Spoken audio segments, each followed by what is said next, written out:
Hello.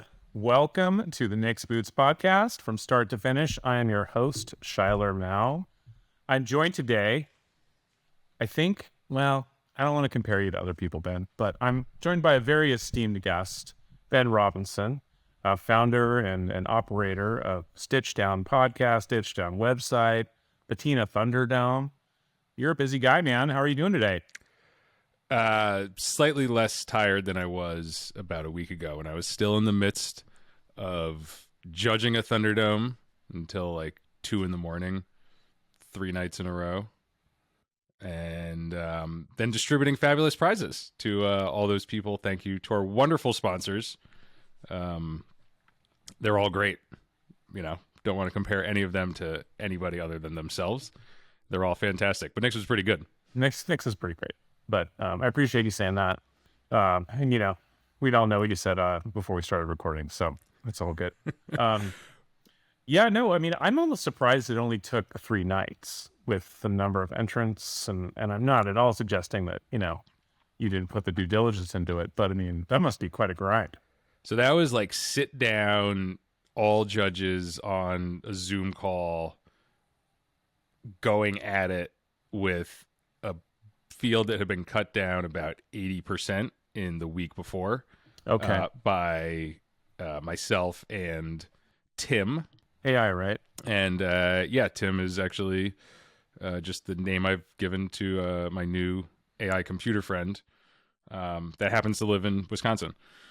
And it was, the thing about it is that you can't let the grind get to you because there's no way around it, right? Like you wanted last year, I think we ended with like 300 pairs, and that was a lot. And this year it was significantly more. And, there's this thing, like a problem, I'll just say it, that I used to run into when I had a different job and, had to hire a lot of people. And you have this huge stack of resumes, right? It's like 200 or 1,000 or whatever it is. And every time you reject one, you're really thrilled because you're like, all right, the pile is now smaller. When you actually need to have a mindset of, I want to take my time and explore these and figure out what's great about these people. And the people in my life kind of, luckily, in a lot of ways, became boots. Did you ever, that trope of like, take half the resumes and throw them in the trash? And you're like, I don't want to hire people who are unlucky. No, I've somehow actually never heard that exact way to put it. There's something to it.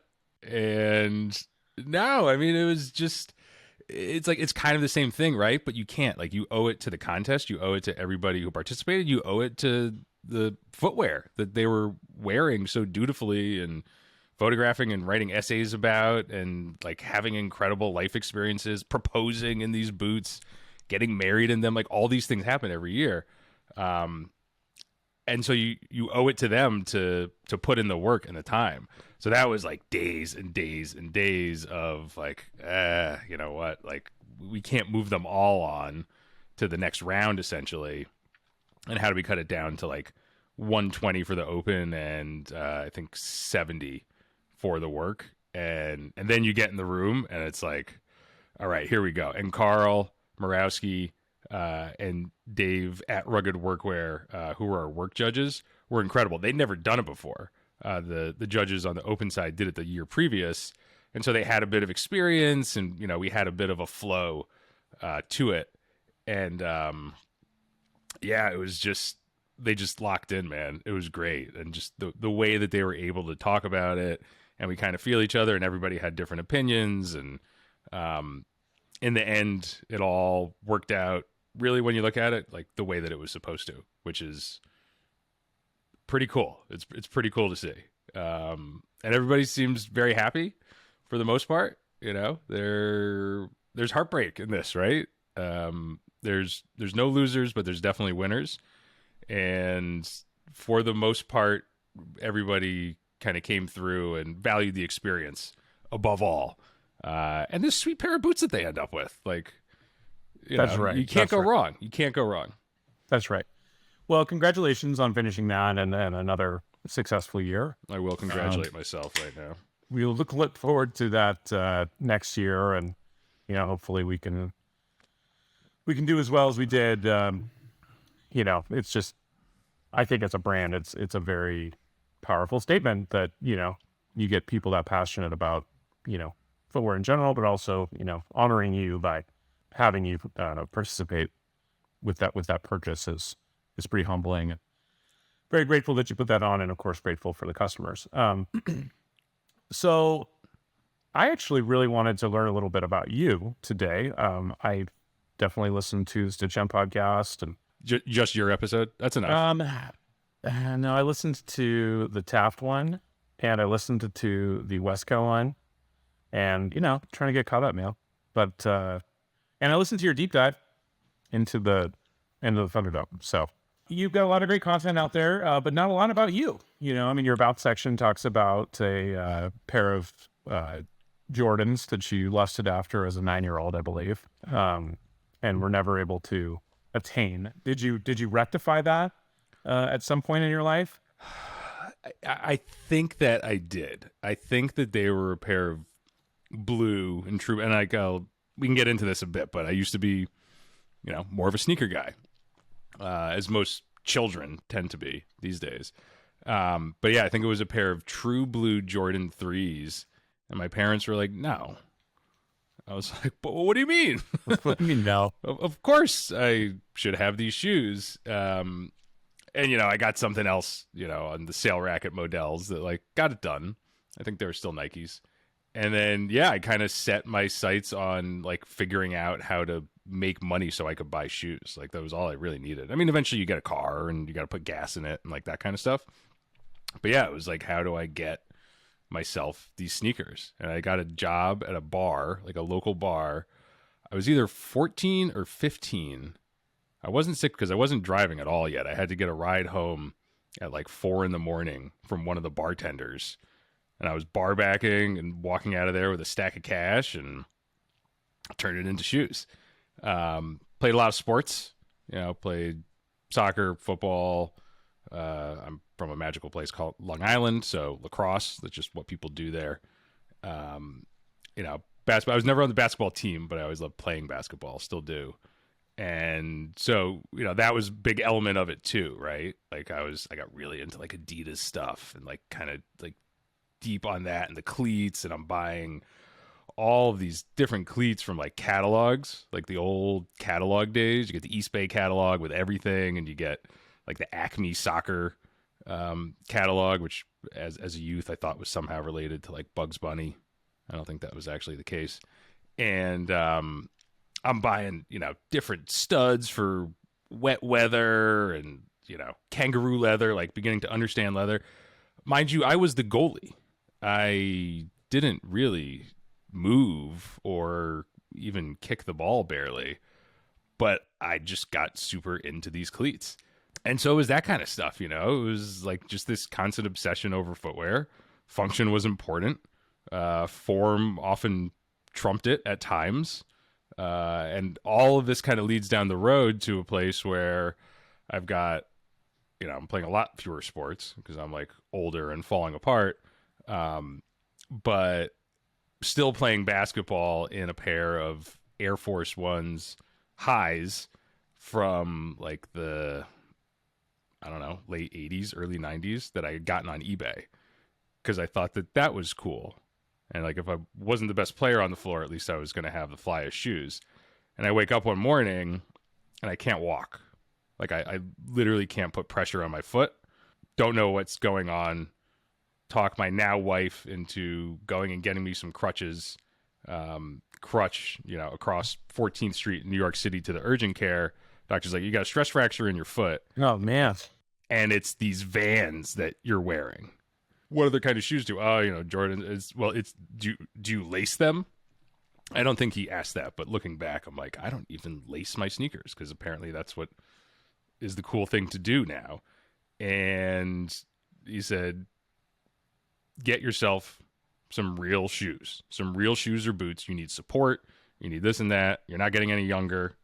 Lose some weight, which I also listened to. But after 4 months in a walking boot in New York City, going up and down subway stairs in a horrifically snowy, just disgusting winter, I was like, I got to listen to this guy. And so I started researching boots specifically. Knew about Red Wings, thought they were cool. One day saw a guy on the subway with a pair of what looked like Red Wings, but they had a little American flag on the front kind of hanging off.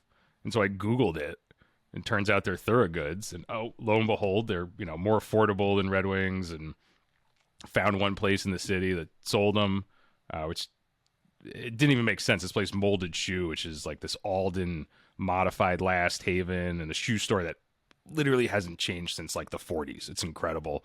Shout out Ron and everybody there. But they were selling these Thorogoods, which ended up being significantly more expensive than they were on Amazon or whatever. But they sized me. I was a 10 double E. I was wearing size 12 sneakers. I was like, this can't be the case. That whole kind of classic denial of what your shoe size is. And I was like, I could walk out of here now. I know my size and get them for like $30. I was like, no. I'm going to support this place and what they're doing because it's special. Like being in there, I think was even different than going to, the store that sells, workwear that was like a couple blocks away. Frankly, they sell Carhartt and boots and whatever. I later got a pair of Iron Rangers from them.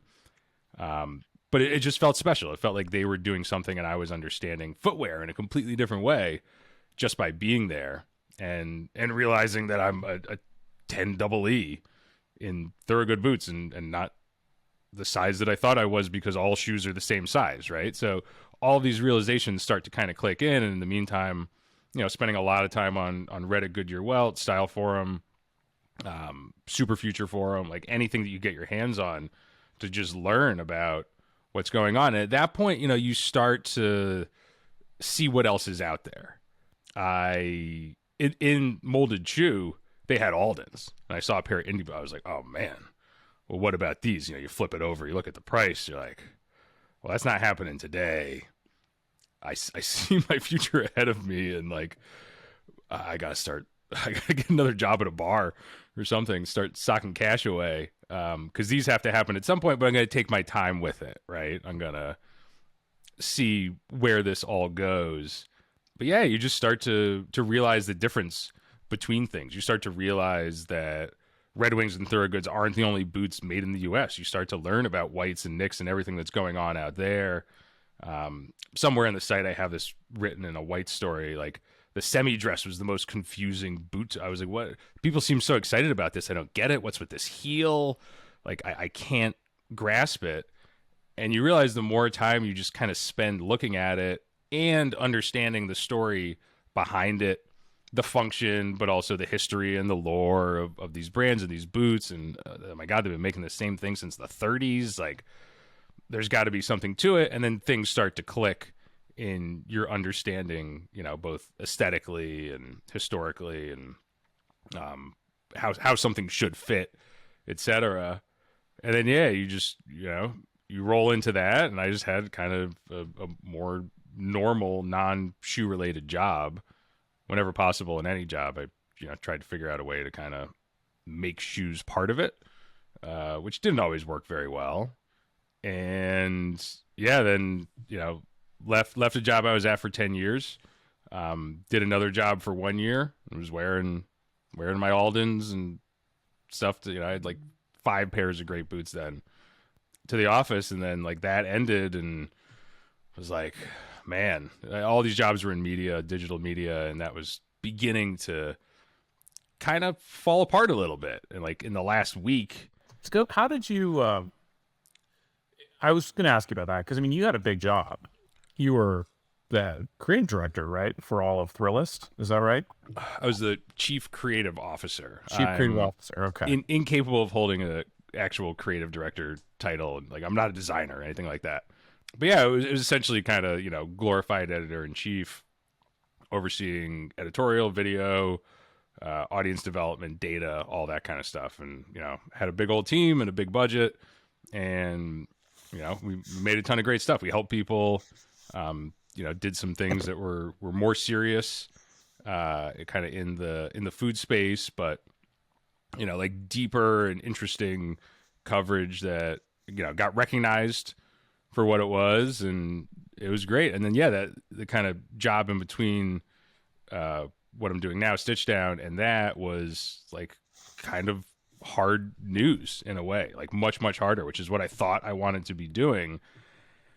And then you get there and you realize that it's periodically incredibly exciting, but day to day, man, it's a grind. And you realize that the world's a crazy place, and there's only so much you can do to kind of even help people understand it. And you worry that your coverage could be creating more problems for whatever reason. Like it's high stakes stuff.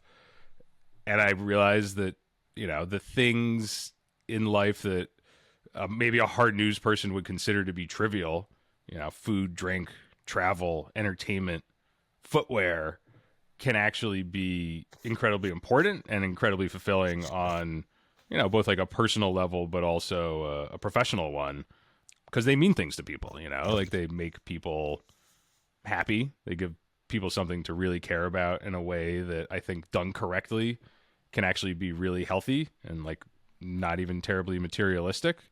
There's, a danger there, I would say, but done right. Yeah. I don't know. It kind of like, we call it lifestyle journalism versus the real stuff. And I realized that doing lifestyle journalism in a way that is somewhat married with, more reportage and investigation, like there's something to that. And it's not everybody's first instinct to want to do it, but that's exactly what I want to do. And, people respond to it, and did from the beginning. And kind of, grew from there. Launched the site about 4.5 years ago. So what was that like, getting off the ground? Because that's obviously, your most vulnerable period and kind of the hardest part to succeed in my opinion. What were some of the key milestones you encountered as you built the business up? Yeah. I mean, I gave myself a lot of ramp to prepare before it was real. And most of that was, I mean, I built the site, which was picking a WordPress theme and Googling about 12 lines of CSS to make it look a little better. Started up an Instagram, taking terrible pictures of, my Thorogoods or Danners or whatever I was wearing. But really it was spent just like emailing people and trying to get them on the phone, like people who knew stuff, first in New York where I was living, and then anybody who was running a great brand or an interesting shop that stocked the kind of stuff that I was interested in, and say, look, I just want to talk. This is me. This is my background. This is what I want to do. I'm not looking for anything from you other than to learn a whole bunch of things every day so I can understand more, so I can help other people understand more. And then it was just building up a bank of content. Like the one trick for anybody who's listening to this and wants to overtake me. Sometimes you get advice, put up a story and see how it does. Well, that's not really how it works. So I launched with probably 15 or 20 pieces published on the site already. So if somebody came there, however they got there, in the early days, that they would think that it had kind of been there forever, right? And have that lend a level of trust to the whole thing. And yeah, it was a lot. I remember one of the early days, it was maybe like 3 months after the site launch. And I mean, I'm cranking stuff up. I'm in this co-working space I got every day just to, get out of the house and say, like, I'm going to stay here until I accomplish everything I need to every day. Yeah, somebody who, I still keep in touch with to this day, shout out Scuba, was like, dude, don't like burn yourself out, because we're kind of digging this, and like it seems like you're going really hard. I'm publishing 5,000 word interviews like once a week, and God, the transcription behind those is awful. And other stuff in news, and the best shoe stores in New York, like big deep stories, and getting photography and everything. And like it was, you just had to go. But at that point, like there wasn't anything to focus on other than just making the stuff, right? There was no business to be had. There wasn't any of that to like worry about or maintain. It was just make great stories, like do good interviews, give people something that they care about, just find something interesting that, you know, if you think is interesting and you put it out there, the audience tells you if they feel the same. But yeah, you know, kind of like the lucky thing I had is that I was just, I was the audience. Like I was in deep. I didn't have a million pairs of boots.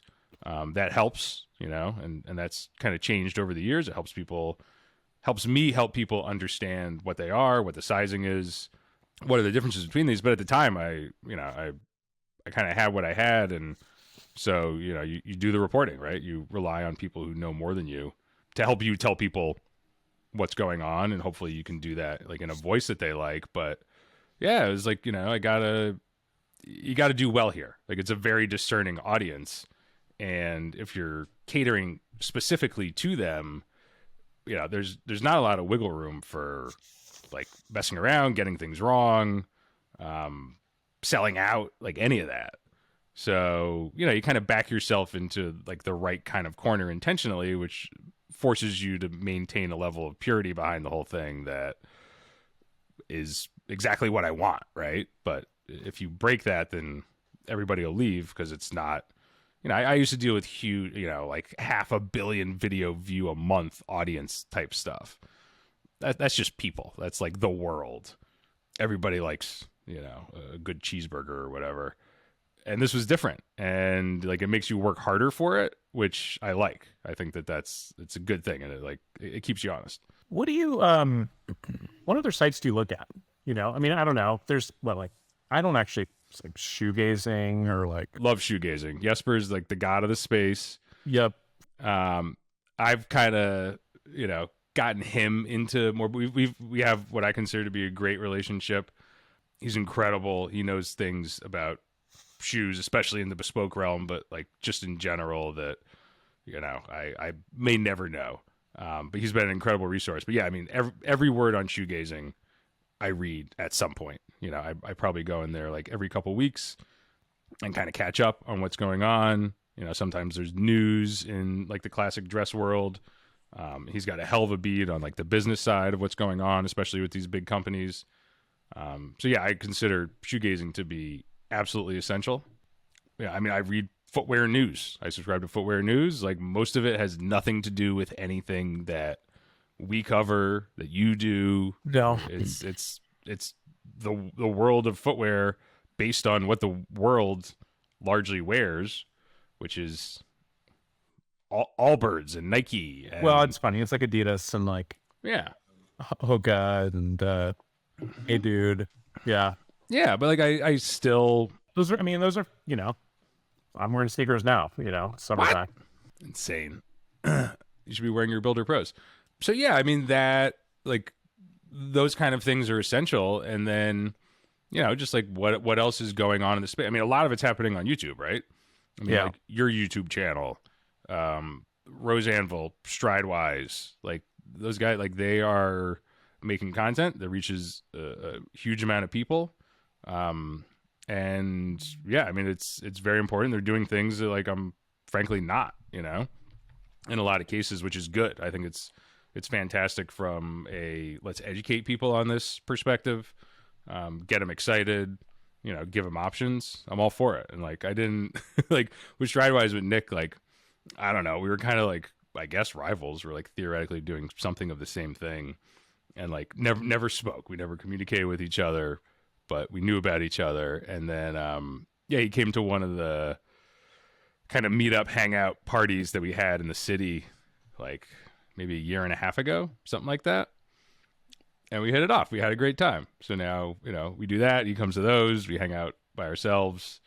You know, we got a cute little text chain going. And yeah, anybody who's doing anything in the space, I consider to be, you know, valuable and a good person. And, you know, like the rivalry was invented. I think Jake too, almost vintage style. Like Jake doesn't publish as much as he used to on his site. But when he does, like, it's great. The interview with Peng from Flame Panda that he did, I was like, I got scooped. Jake scooped me. This thing is incredible. Like, why did I not do that? I think that's great. Like, I want to be pushed by everybody else that's out there. And then, like, all the people who, like, and I say this in, you know, hopefully the kindest possible way, but, like, people who aren't doing this full time or as a business. Like the hobbyist YouTube guys are incredible, right? Like Dale, Aero Surfer, Vintage Future, and like the list goes on. Like that has exploded in the past year. It's just people who DE Shelvage, who just love this stuff so much that they're taking all this time out of their life. I mean, shout out Carl again. Like I think Carl makes some of the best overall content in this space. Like his video skills are incredible. He's got a beautiful voice and a wonderful countenance. Yeah, there's a ton, and just like still like Reddit, like I can't do the style forum stuff as much. I still find it valuable at times, but I'm not on there every day. When I'm eating my lunch, I open up Reddit Goodyear Welt and see what people are talking about. Yeah, you gotta stay up, man. I know it's wild how prolific and how much the individual contributors have kind of proliferated over the last even the last like 2 years. Have really seen a ton of growth. Yeah, I mean, I remember when we, obviously that was kind of a big part of our strategy is to try and get the name out there that way. And it's hard to keep up, man. There's so many different outlets, individuals, that can get a reach that rivals, like old school media companies these days. It's pretty crazy. It's pretty nuts, right? Yep. And it's good. And yeah, I think a lot of it was kind of like a COVID, like early COVID outgrowth, right? Like you're sitting around, you got all your shoes. What are you going to do? Right? Like we have this Discord that a whole bunch of people hang out and talking about shoes. And at that point it was much smaller. I remember I was like, what are we doing? We're talking about shoes. The world's ending. Like I got kids at that point, one kid, like what, why are we doing any of this? And I was like, wait. I'm going to get all my boots and shoes together and like set them up and like just take pictures of them that some of them like ended up pretty cool. And I'm going to document it and I'm going to share it with everybody and encourage everybody else in the Discord to do it. And they did. They're like, yeah, I'm going to do this too. Yeah. And it was just this burst. I was like, oh, wait, we're like, we can create things for people to do to make them happy in a time when nobody has anything to be happy about at all except this. And I think that's when people started to do that. I mean, that's when we started the podcast, Ticho and I.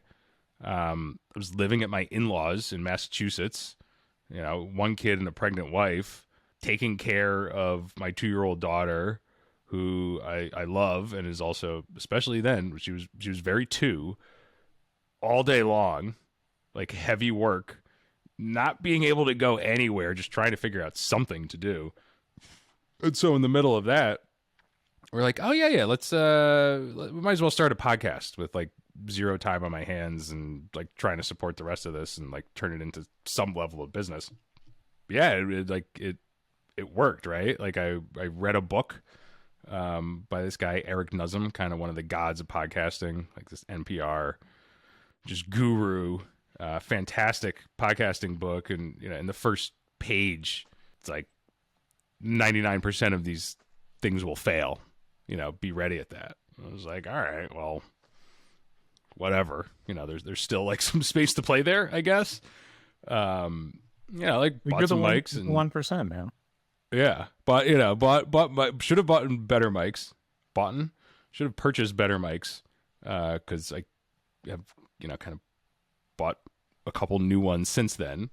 But yeah, I'm like still wearing those same headphones that I bought then, and we were just doing with ourselves and like piloted the hell out of it until it was a product that we were pretty happy with. But you got to get it off the ground at some point.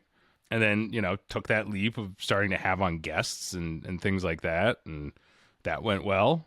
It's like, okay, this is it. Like we can talk about all sorts of stuff.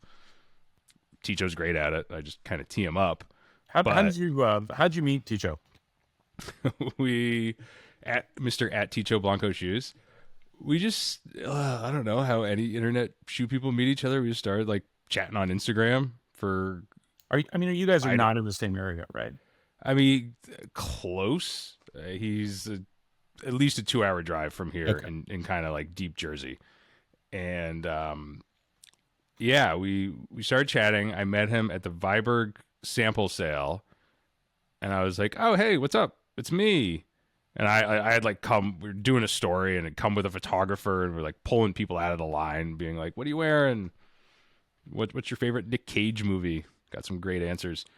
And What is your favorite Nick Cage movie? I mean, it's tough. The Rock is still there. I haven't seen Face Off in a really long time, but I bet you I would like it because it's absolutely absurd. But, you know, some of the deeper cut stuff, Bad Lieutenant, Port of Call, New Orleans is like a legit, very good and also very Nick Cage movie. And the Harvey Keitel original is also quite good. Yeah, so I was like, hey, it's me. And he's like, okay, cool. I have a bag of 75, like 3 IKEA bags full of 75 pairs of Vibra. I was like, this guy's okay. What's with this guy? And then, you know, we started talking and he's like, hey, do you want to go to a boot factory in Pennsylvania, like Mark Albert's boot factory? And you can like come to my house. Or as I pitched it to my wife, I was like, all right, I'm going to go to this guy's house that I met on the internet, and he lives in New Jersey. And his wife and kids, which he apparently has, aren't going to be there. They're going to be out of town.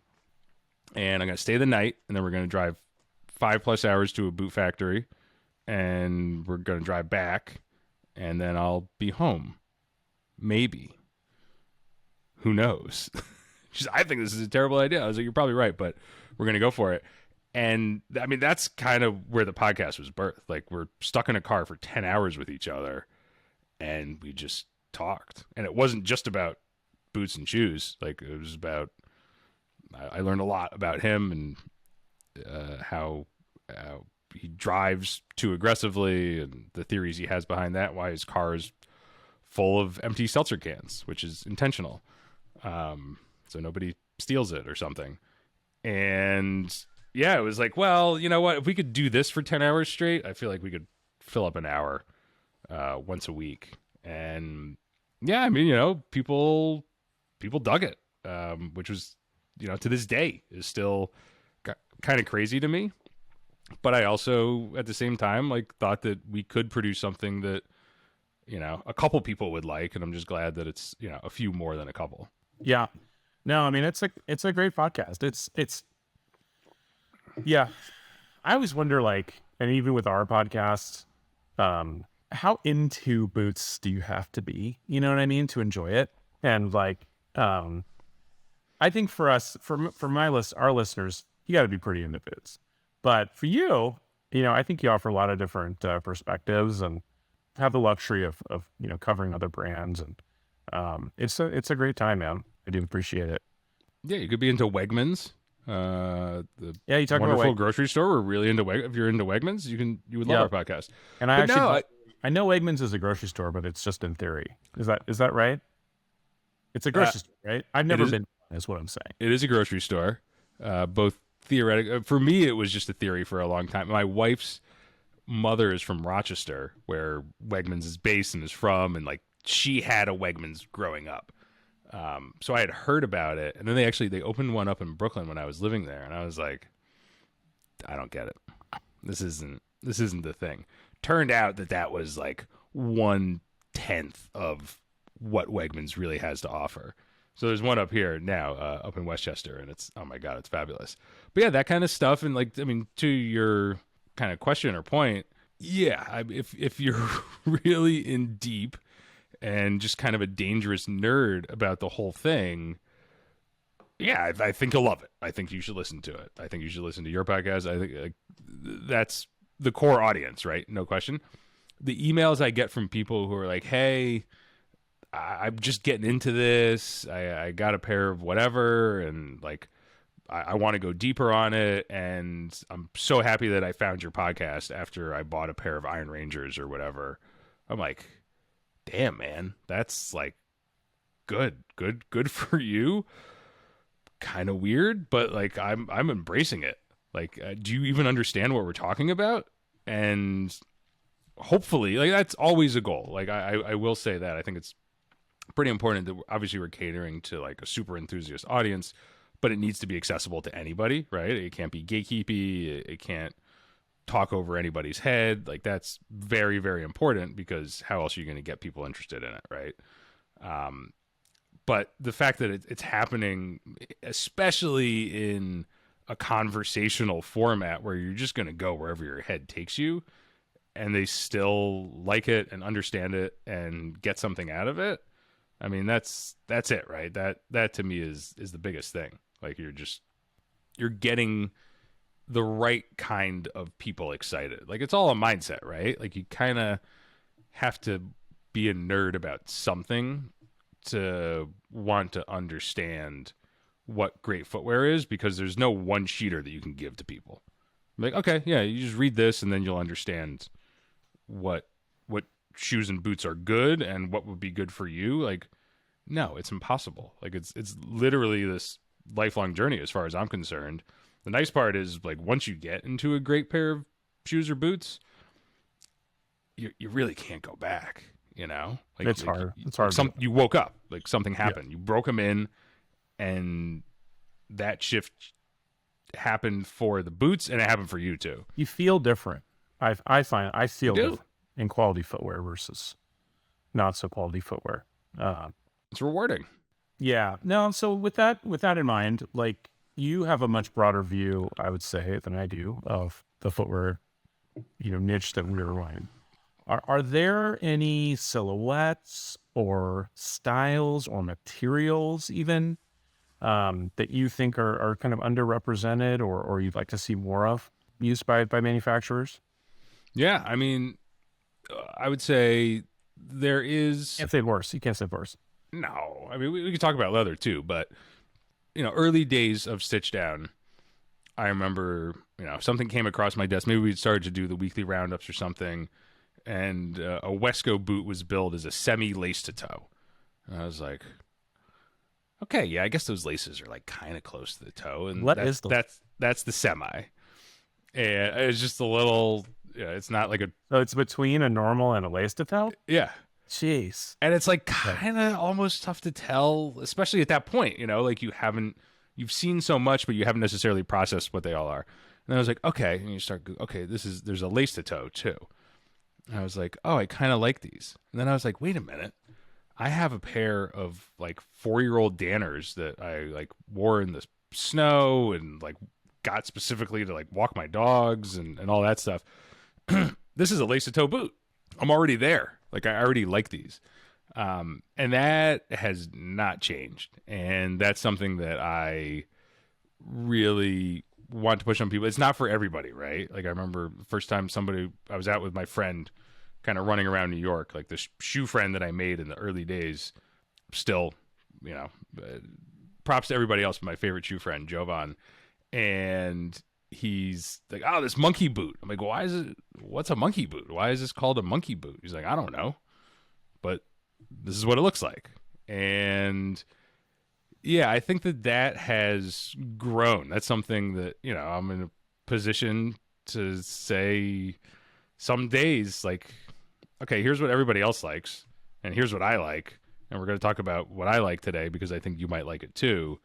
And that's the big one. Like when you guys came out with your lace to toe, I was like, or kind of revived it. I was like, oh man, this is like a moment for me. I didn't have anything to do with it, but it still felt like a success for the style. And then the pair that finished in the Thunderdome, I forget what place it was. I should know this stuff offhand. In the wax flesh, it just settled in like so beautifully, and the wax flesh really ages nicely. I mean, that combo was perfect, but also like that pattern, the way that it just became what it needed to be in those 6 months was like, this is it. Like everybody, I think it's a completely accessible style that initially can look a little odd to people. I think they look really cool. I mean, they're a vibe to me. It's like, and I do think they're kind of associated, and this may be showing my age, but they were kind of like punky, like, maybe you shaved your head, like that was kind of associated with not so much the LCTs, but monkey boots for sure. But that subculture is not, as prominent, and they're more expensive. They're harder to make, but why are they harder to make?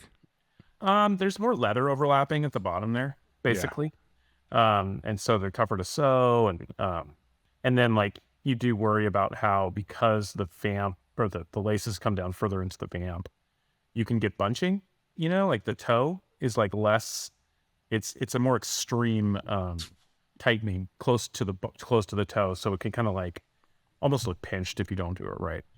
But it's a great look. And I'm actually, you're right. I'm a little surprised more people don't buy them. We sell some, but not as many as I would have, expected when we came out with it. It's a great style. Let's do some lace toe boots. People will love them. Yeah, I'd love to do that. That's the big one. And then there's a fine line. And then like my other kind of major love, which especially kind of given the season right now is definitely what I'm turning more towards daily, is just boot shoes, right? Like something that you make or somebody out that way makes. The Indonesians got really good at them. Something that's built like a boot, has the chonk of a boot. Yeah, but like a riverfront or something like that. It's like a 3 or 4 inch boot almost. Yeah, or just like it's actually a shoe, but Yeah. you call it a boot shoe because of the last, because of Yeah, how wide the kind of shelf is, like whatever. And yeah, those, like, I mean, that's what I love. Like, I'm not a small man necessarily, right? And like some guys, and I used to be a bunch bigger, and some guys who would fit my description wear smaller shoes, right, and thinner pants, and try and like slim it all out. I'm like, nah, man, let's go with it. And you're wearing stripes right now. I heard that's very slimming, so you look great, man. This is the trick. But the shoe should still be big. And so yeah, like that.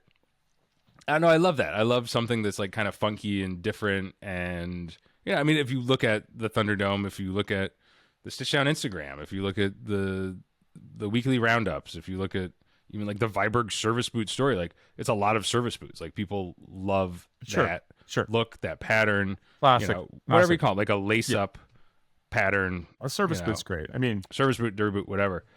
Heel counter, no heel counter. Yeah, like, or cover, like pattern piece. Like I mean, I love that stuff too. I appreciate the hell out of it. I think that those can be the most purely beautiful, rugged boots that you can get. I don't necessarily personally wear them all that much. So, I mean, day to day, I got to consider, what people want and what they want to know about. And maybe you can nudge them a slightly different way if you're doing things like really correctly. And then, yeah, in the last, I would say it started a year ago. I mean, I had some before that, but probably started, mid-spring last year, realized that like loafers are pretty great.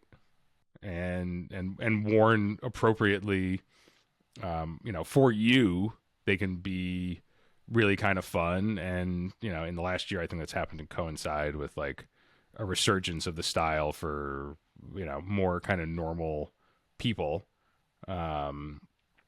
So yeah, I mean, that's it. I actually edited one of our podcasts. So, by the time this comes out, it'll already be out. But we're going to publish it tomorrow. And it was like, what kind of like older styles that nobody sees should be revived? And that kind of stuff is really fun to think about too. Yeah, I was thinking about that earlier in our conversation, and it's like there are so many of these like defunct shoe brands out there, that I think would be super fun to bring back. So we have a like super random story. So there was this guy named Tom Matamore. And he was out in Wyoming, and he had this really one-man band shoe shop, and he would make a lot of like reproduction boots, like for Civil War battles and even more stuff like that. So really interesting guy, but he was just this treasure trove. And so we, loaded up 2 26-foot box trucks with his shop basically, and trucked it over to Spokane. And actually it's taken us so long to get through everything that the first specific product is going to be coming out here probably in about a month. And it's this awesome engineer boot. and it's modeled after I think it's this company called, it's like Knapp, Knaap.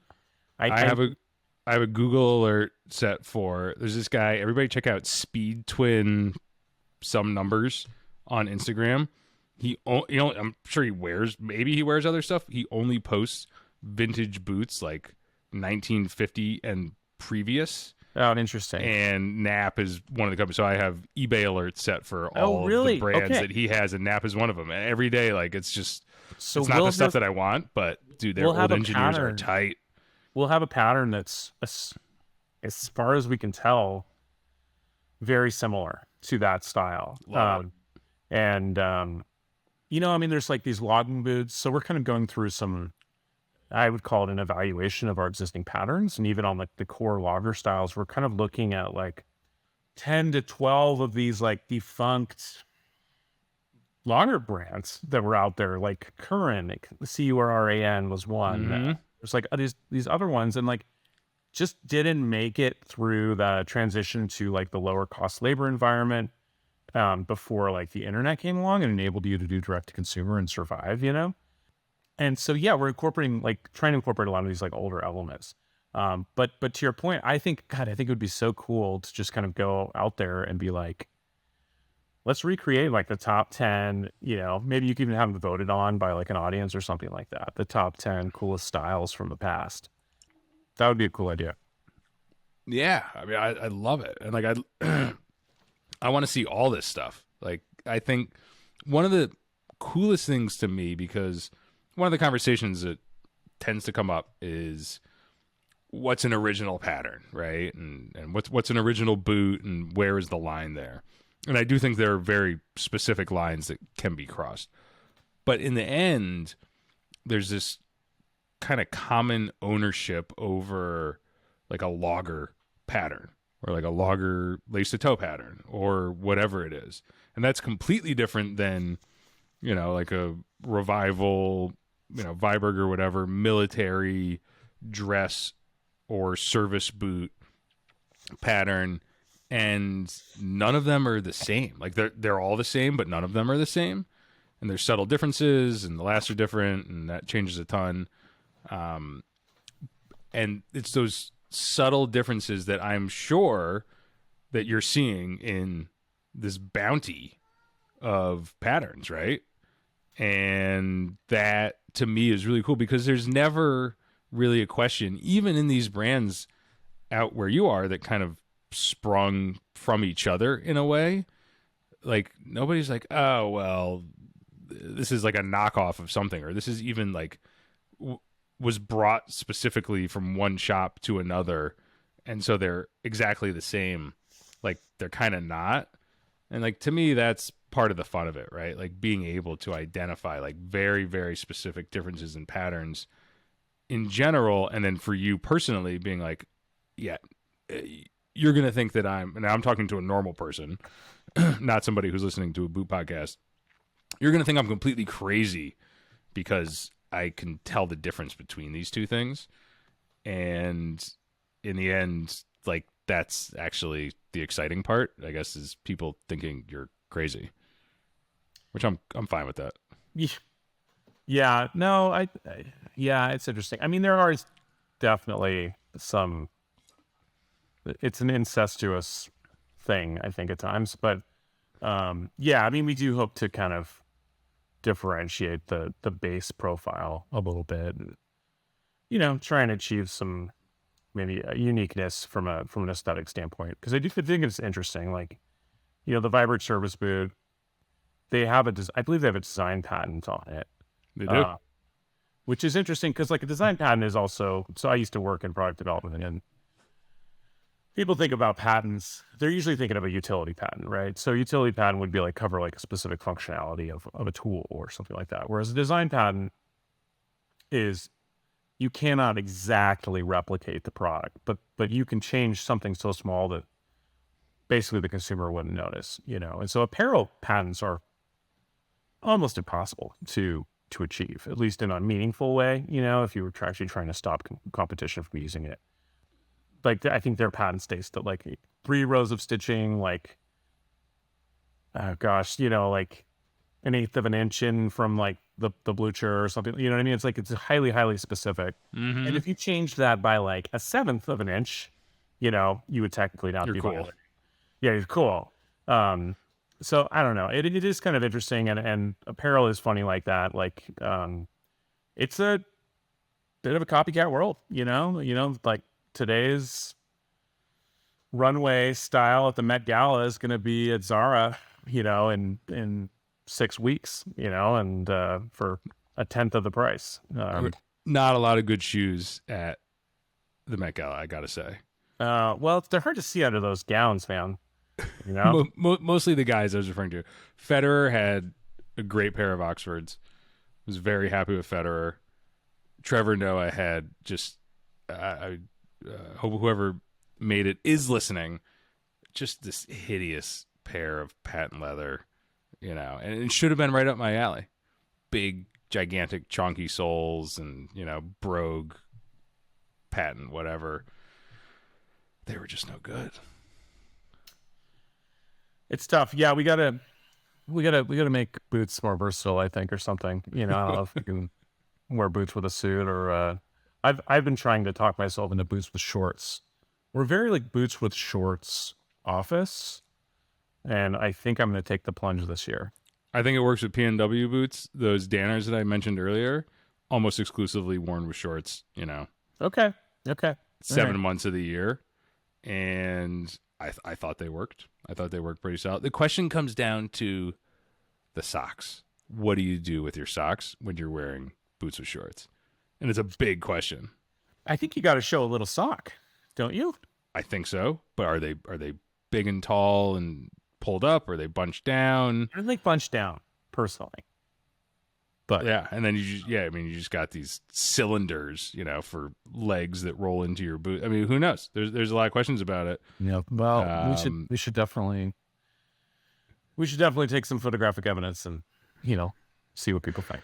I'm already laying the groundwork for a fall story about the proper way, because I do have like a frankly, like, you know, COVID times developed theory about how to wear boots with sweats properly, Yeah, not for me. because No, I think there's a way to do it. I don't know if I agree with that, but it's not. It's not for me to say. Which is the nice Says thing boots about with this shorts world. guy. Yeah. Yeah, exactly. Well, I don't know. I think of like explorer guy, and There you go. like with the hat or whatever. But um, yeah. Well, so I think, have you ever done a story around like you talked about Jordans, and I'll just kind of come for full circle back to that. Footwear has like a ton of celebrity associations. I think kind of uniquely so. You don't really see that as much with apparel. You've got like Indiana Jones with the Alden Indies. You've got James Bond with the Crockett and Jones. Wesco's got the Terminator boots. Have you done any stories on that stuff? Like what are some of the iconic relationships between footwear and either movies or even celebrities themselves? Haven't. I mean, it's been discussed. Like, Chris from Wesco is some things with celebrities he'll talk about. Some he keeps, I think, appropriately close to the vest. Like he's a fantastic relationship with Jason Momoa, right? Like Jason Momoa wears Wescos that are semi-stock in movies, right? You mentioned the Terminator boots. But no, we haven't, like, it's come up on the podcast before, but we've never necessarily done any stories on it. We will be putting together eventually the definitive story on the history of the indie boot. But it's a long process to get right. And, I think that everybody involved in that, not just the bootmaker, needs to be involved. But the story is incredible, right? And because it predates the internet, that some nerds, right? Some costume nerds, they got the whip and they got the hat and they got the jacket, and then somebody figured out that Thomas heel on the indie boot was an Alden indie boot, and they managed to somehow communicate with each other, like out in LA, that it was it, and like they named the indie boot, like the people of the world named the indie boot. Like Alden doesn't call it the indie boot; it's a number. and that overtook it, right? And that is, to me, that's remarkable. And that kind of stuff can happen very easily these days, but the way that it happened in, like the late 80s, Oh, it's early so hard. 90s is incredible. And they didn't have to pay him, a ton. They didn't have to pay him to do it. Right now, you get hit up by studios. Well, it's not really studios. It's like vendors of these studios who provide the footwear, and they monetize it. They try and charge you obscene amounts of money to be featured in some of these movies. And Harrison Ford wanted to wear the boots because he wore them as a carpenter. So the story goes.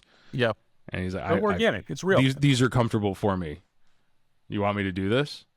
Yeah, okay. These are the boots. Canvas lining, the whole deal. Yeah, no, that's awesome. But no, I mean that stuff I think is, it can be fun. Is it, too trivial? I don't know. It's ridiculous that I'm even asking that question. Yeah, seriously. I mean, you gotta publish, man. You gotta publish every day almost. You gotta put the goods out there. Okay, so. Well, we'll start to wrap up here. We're about an hour in, and appreciate everybody for making it this far. What are you excited about for this year? For the future, for Stitchdown or for you personally? What's coming out that's getting you excited? Yeah, I mean, I think that in general in the scene, it continues to be an interesting time, right? Like you look back a year ago, 6 months ago, it went from any of the great brands, you get a pair of custom boots made in 3 months to like a year. Like, okay, well, supply chain and labor, et cetera, et cetera. I feel like that is starting to fade somewhat, at least for the manufacturers that have encountered those problems and then figured out how to deal with them, which is great. And then it turns from a situation in the overall scene of, not desperation, but like, okay, how do we make it through today and this week, and how do we get everybody paid, and we just got to kind of make what we make, to a place where there's a bit more creativity and exploration happening again. I see that with you guys. Like you kind of feel able to do that because you feel a little bit more comfortable. So that's great. Right? Like it doesn't always have to be the next big new whatever thing to run a business or to make people happy, with their boots. But as somebody who covers this every day, it's difficult to not want that, right? Well, it doesn't hurt. No, it doesn't. Like it makes it more interesting, and like new and exciting things are great. So yeah, from that perspective, it's really good to see some stabilization in the overall industry and, like progress, I would say legitimately in some cases, which is great. Like that, the survival of this whole thing is the most important thing to me. Like, sure. I've said it, any place that you can hear me talk or write or whatever, like none of this is guaranteed. It's kind of a crazy business to be in. The margins are garbage compared to basically everything else that you could sell to anybody. It's very difficult to do.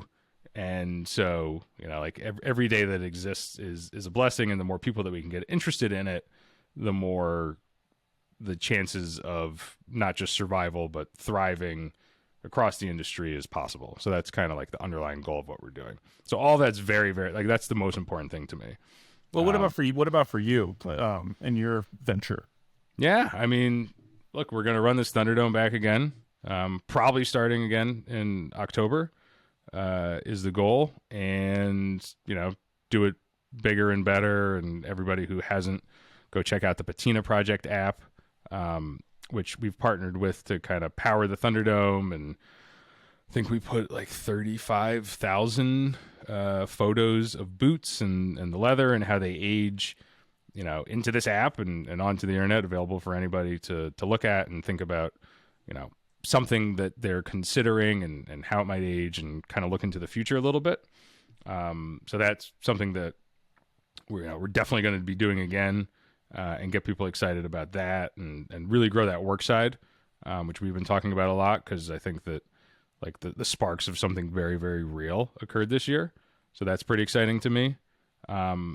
We have, I mean, you know about this one too, but we've had an event series going for, at that point, it'll be 2 years. We had our first, kind of feel comfortable. Okay, let's like do an event 2 years ago, this coming October in New York, where people, put it out there and figured some people, a guy from New Jersey would come, and people flew in from all over the country to hang out for 3 days with a bunch of boot weirdos from the internet.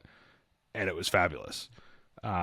So that has kind of grown. We've done some destination stuff. I'm actually, a week from today, going to be on a plane to London and Northampton to go visit some factories there, and the Springline Lass factory, which I'm incredibly excited about. But it's like the small groups are incredible, and you get just fantastic time with wonderful people. But we want to do that big. So we're doing this big event called Boot Camp in New York, October 6th and 7th, 2023. And we'll have, somewhere between 15 and 20 brands and a whole lot of free beer.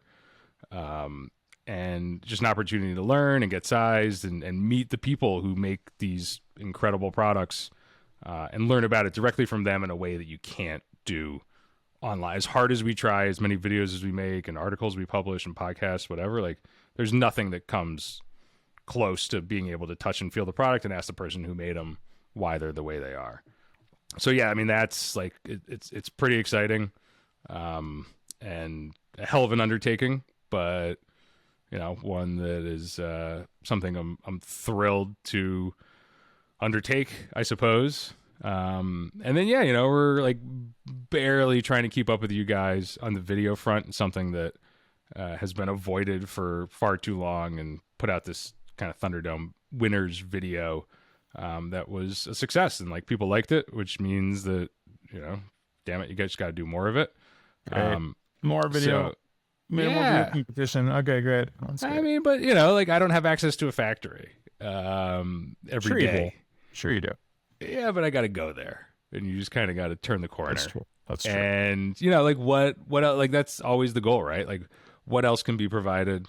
There's people out there doing incredible things, brands and professionals and just people doing fantastic things with video every single day. So, what can we provide that's not exactly those things, but is, tangential to them, related to them in some way.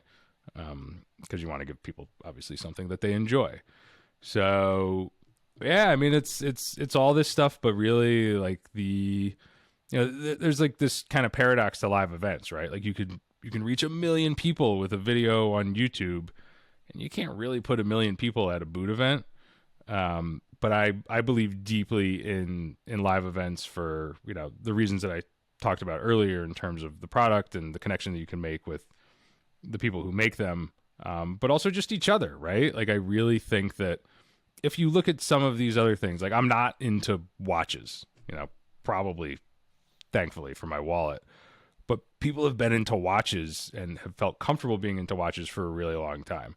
I don't own very many of them, but my entire life I've loved cars. I love knowing everything about cars, and that community has a way of speaking about it and understanding each other that I think we're still developing the vernacular around how to even talk about this stuff that we love, right? And how to communicate with each other in a meaningful way, and how to let somebody else in a way that they're not afraid of. And that to me is represented best by kind of larger scale events with a whole bunch of people who realize, like, one, it's like totally cool and vaguely normal to be overly into this thing, and two, that like, yeah, we can figure out a kind of common language that can spread and be shared, and that makes it more accessible to other people, and it also, kind of makes it more fun for us. So I don't know, maybe that's kind of theoretical pie in the sky stuff, but it's really important to me. You want more shared experiences, and you want more, bigger communities, I think. That you're right, have that similar perspective, or no, maybe not similar perspective, but the similar toolbox to kind of communicate and evaluate.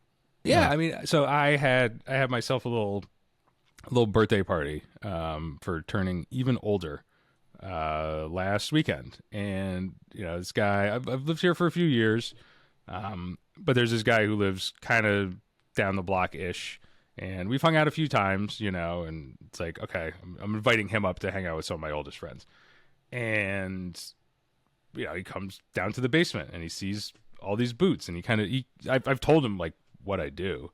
So he got it, but he didn't really get it. And he's kind of clowning on me or whatever.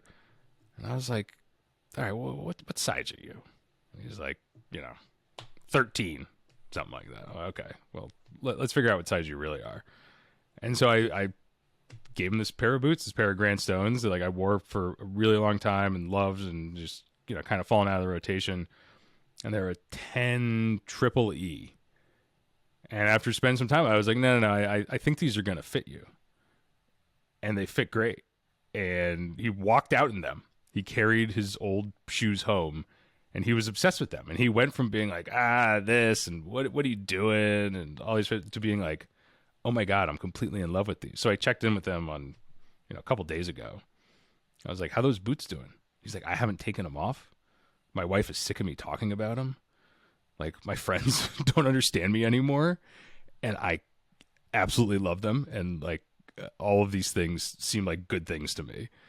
And that's it, like that. I love that. That was the best part of my birthday, frankly, is giving somebody else a present. Yeah, no, that's amazing. Yeah. And they were perfect for him. They were just not just in terms of fit, whatever. They weren't too far. They weren't too weird. They weren't too dressy. None of it. And just to kind of know that and be like, no, these are the ones for you. And we were just kind of lucky that they fit. That's what I like doing. And he doesn't need a million pairs of boots. He could be happy with just that one, and I would be happy because he does feel a little different, and he does understand more. And I explained to him what a last is, right? I have a couple lasts just sitting on the table. So that's one of the first things when I subject somebody to hanging out in my basement full of boots. You ever hear a shoe last? No. It's oh, is that one of the things you put in the shoe to keep it nice? And no, that's a shoe tree. We got those too. But let me explain to you what a last is. Do you understand why the toe shapes are different? Because these two are different, and how's it fit? And light bulbs start to go off in a really cool way. Now, most people have to want to find that, right? And when they seek it out, we can provide them the information. Everybody, not just Stitchdown. So, in the whole trick is in lieu of dragging people down to my shoe basement and explaining to them what a last is and having that light bulb go off, how do you get people just interested generally? And really, in some ways, they kind of have to figure it out for themselves. I don't know that there's a Michael Jordan coming along for leather welted boots. So that's kind of the trick, right? How do you, how is a bigger switch flipped at some point to get mass adoption? And then, by God, how did those people get educated on everything that goes into, a proper fit and what would be good for them, style-wise, etc.? That's a problem that I'm prepared to deal with whenever it comes along. Yeah, no, I mean, we think about it every day, right? And yeah. All right, Ben. Well, man, what an honor to have you on here. And Stop it. I really, I don't know, to be around one of the luminaries in the space like yourself is it's humbling, and I'm very grateful. So I really appreciate that quite a bit. I'm only half kidding, man. You've done a lot for the space, and I think we've all benefited, and do appreciate that. But yeah, thanks for coming. Thanks to everybody for listening, and we will see you in a week or two. Thanks, Shuyler. See you guys.